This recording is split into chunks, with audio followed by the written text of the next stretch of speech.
I'm going to make a mess of this ground eventually. Dig it up. The neck fits perfectly, the elastic.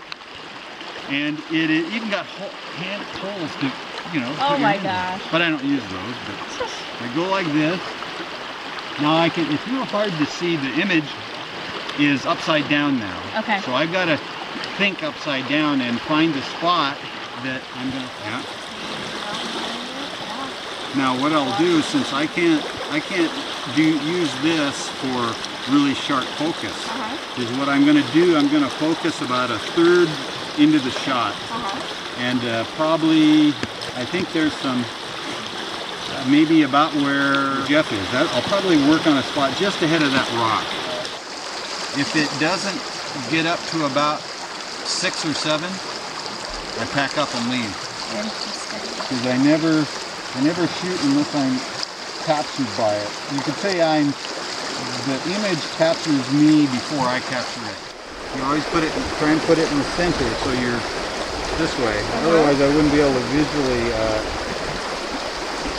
oh, it would be a nice shot.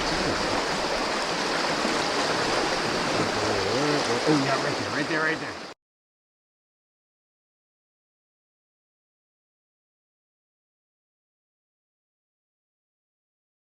Coming out of the trees, but not much.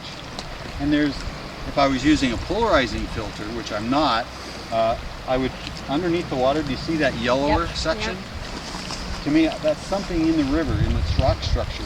Next time I shoot this, I'm going to go down there and use a polarizer so I can really pull that out. The polarizing filter takes the gleam off of the top of the water. Okay. Right on.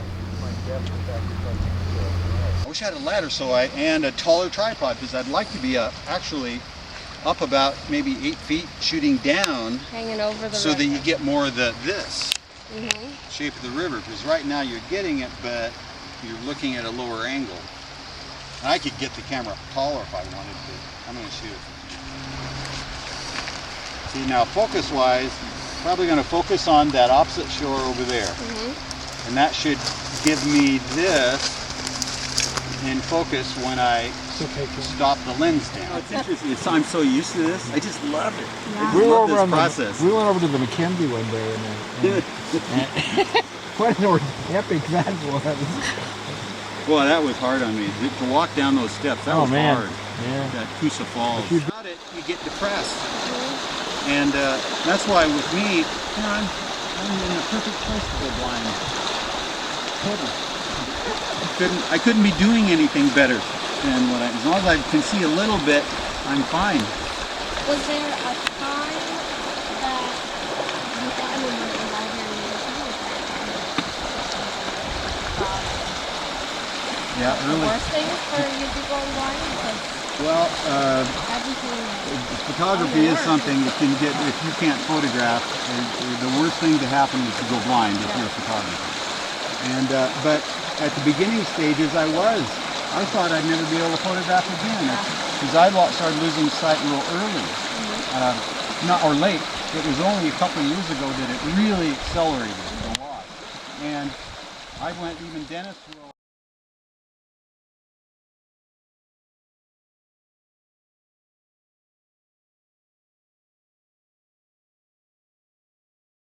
Exposure, and you can almost smell it baking.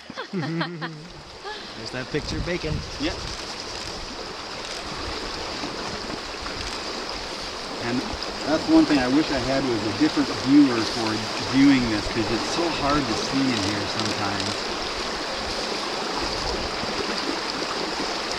Especially on this lens is exceptionally difficult because the way the mechanisms are, and to be able to see it. Okay, f32.5. Or heat, this is called Kelvin, the amount of light. Today the light is, even though it's perfect light, it's still diffused, and it's like you turn the oven up to about, maybe 375, 400. You're not really high, you're not at 550. So, okay, the oven, now you got a hole in between the heat box and the bread dough, or the film. Now, the more yeast you put in it, the faster it rises, that's the speed of the film.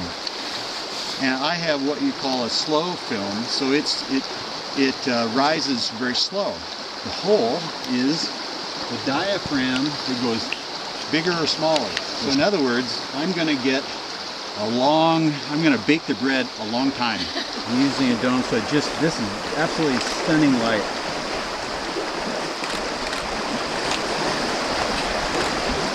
Wow, this is going to be a nice, very deep shot.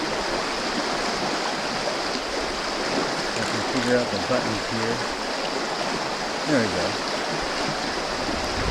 Quarter second is the best shutter speed for photographing moving, tumbling water. Now, I don't know if I can get to a quarter second. I may have to sacrifice.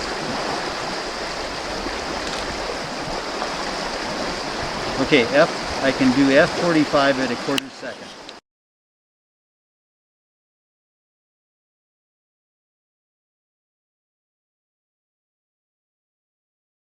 In the glaring glass, so I've got to find that spot sometimes.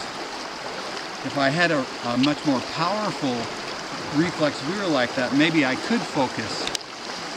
And that's what Forrest, I'm going to try and get a hold of him and say, can you find a real high-end quality mirror and a very high-end magnifier on the top? So maybe I could with his help.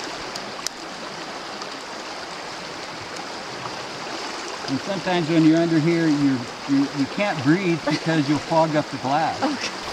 Now, and with time and f-stop, they go in tandem. If it goes slower, then this number gets, if it's a slower shutter speed, this number gets higher. So it all moves together. They work in tandem because it's like baking bread.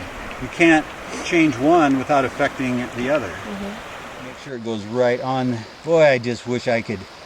You know, I've got a flashlight with a little Velcro thing on it. And see, I've got Velcro on this. Oh, yep, I see. So I can stick them together. But you know, there are tools. You know, there's not a big market for blind photography. Boy, it's getting bright. Kind of a guy where I'm always occupied. I'm just as occupied or more so because I'm blind now.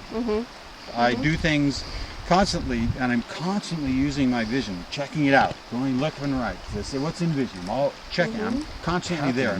You've got to accept it. You've got to embrace it. And then maybe you can figure out how to get around it. And I have hopes all the time, though my optic nerves are destroyed. I keep on saying, maybe with all the vitamins I take and my belief and trying to see so hard into that zone I can't see in, will it come back?